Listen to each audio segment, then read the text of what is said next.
नमस्कार दोस्तों, कैसे हैं आप। आशा करती हूँ अच्छे होंगे, स्वस्थ होंगे और मस्त होंगे। तो जी एक नई सुबह में आपका फिर से स्वागत है। और मेरी पूजा वगैरह सब कुछ हो चुकी है। अब मैं बनाने लगी हूँ अपने लिए चाय और नाश्ता, और साथ में दूध भी गर्म कर रही हूँ, और उसके बाद लगूंगी घर के बाकी काम में।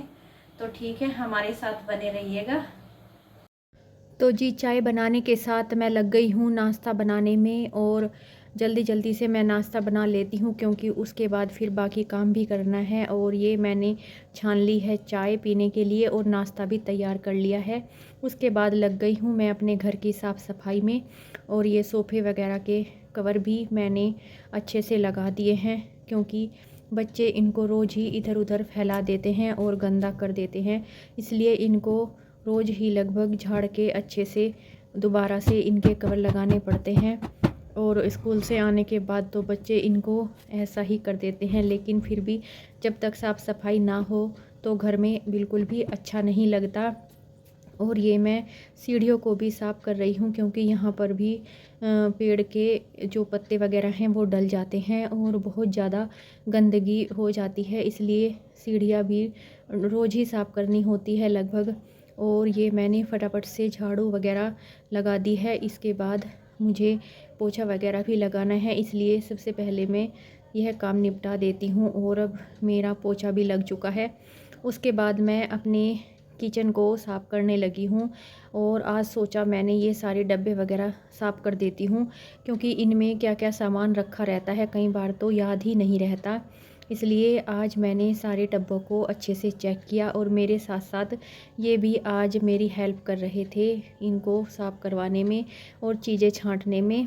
और ये मैंने इनको भी जल्दी जल्दी से साफ़ कर दिया है, और जो चीज़ें अच्छी नहीं थी उनको हमने अलग निकाल दिया है ताकि उन्हें फेंक सके, और जो चीज़ें सही थी उनको रख लिया है।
और किचन की साफ़ सफाई करने के बाद मैं लग गई हूँ खाना बनाने की तैयारी में, क्योंकि बच्चों को और सभी को खाना भी खाना है। इसलिए अब मैं फटाफट से सभी खाना भी तैयार करने में लगी हूँ। और ये मैंने चावल भिगो दिए हैं क्योंकि बच्चों को चावल वगैरह तो लगभग रोज़ ही खाने होते हैं, और जब तक चावल ना उन्हें मिले तो उनका खाना कंप्लीट ही नहीं होता।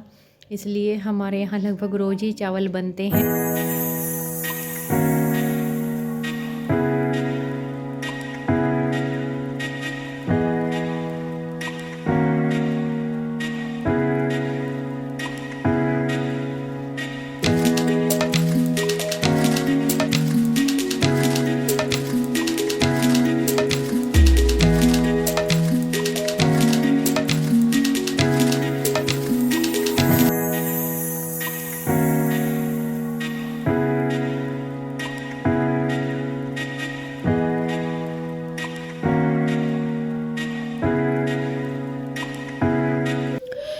अब साथ ही मैं जो बड़े बड़े डब्बे थे उनको छोटे डब्बों में खाली कर रही हूँ, क्योंकि इनमें सामान कम रह गया था। इसलिए अब इनको मैं छोटे डब्बों में कर रही हूँ, क्योंकि बड़े डब्बे ज़्यादा जगह घेरते हैं। और अब मैं इन बड़े वाले डब्बों को भी साफ़ करके रख दूँगी, क्योंकि आज मैं किचन की साफ़ सफाई में लगी थी और इसलिए मैंने सोचा साथ ही साथ इनको भी साफ़ करके रख दूँगी। और अब मैं लग गई हूँ अपने तड़के के लिए सामान तैयार करने, और अब फटाफट से मैं तड़का भी लगा दूंगी। और ये मेरे चावल भी बनकर हो गए हैं तैयार, और अब मैं जल्दी जल्दी से तड़का तैयार कर देती हूँ।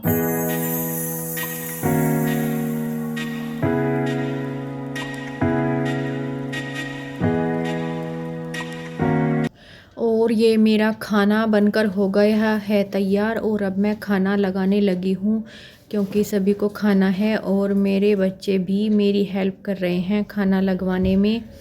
और अब मैं भी उनको गरम गरम रोटी बनाकर दे रही हूँ, और ये साथ में लस्सी भी दे रही हूँ। और अब मैं सभी रोटियाँ साथ साथ ही बनाकर रख लूँगी।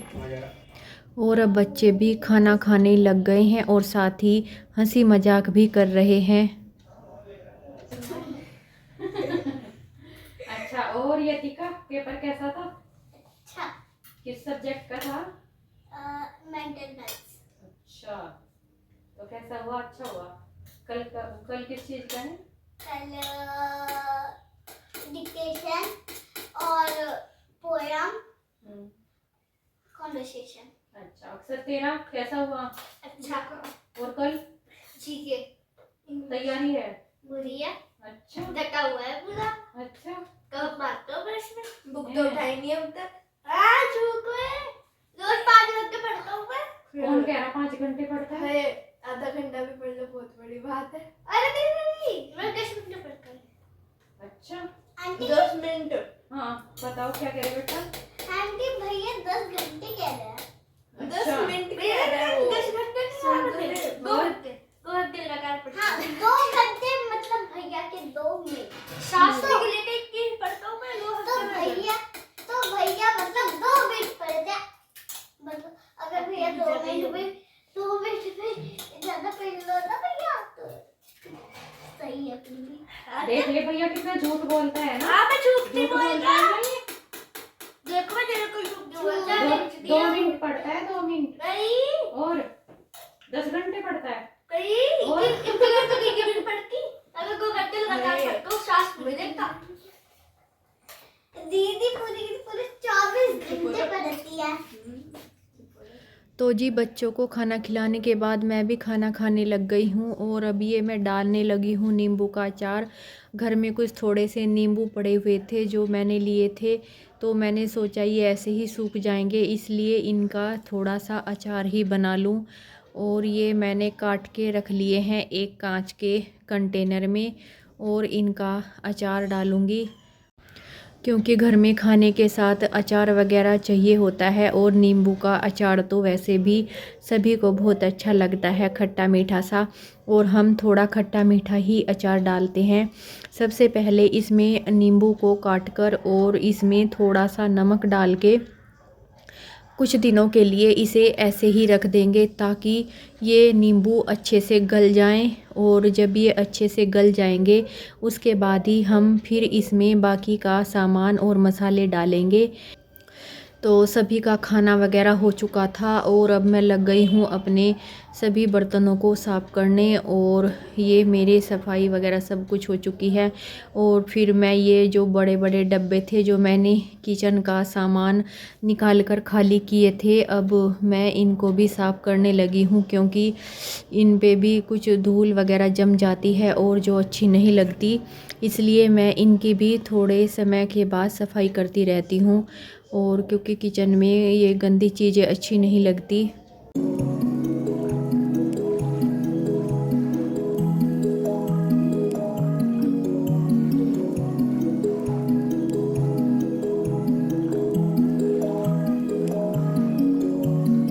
और ये मेरी बेटी लगी है मेरा हेयर स्टाइल बनाने में, क्योंकि बच्चों को शौक़ होता है नई नई चीज़ें सीखने का। और ये काफ़ी समय से बोल रही थी मम्मी मुझे हेयर स्टाइल सीखना है और आपके हेयर स्टाइल बनाकर देखती हूँ। तो कैसा लगा? अच्छा तो ठीक है दोस्तों, आज का व्लॉग हम यहीं पे समाप्त करते हैं। एक नए व्लॉग के साथ हम आपसे फिर मिलेंगे, तब तक के लिए गुड नाइट, बाय बाय।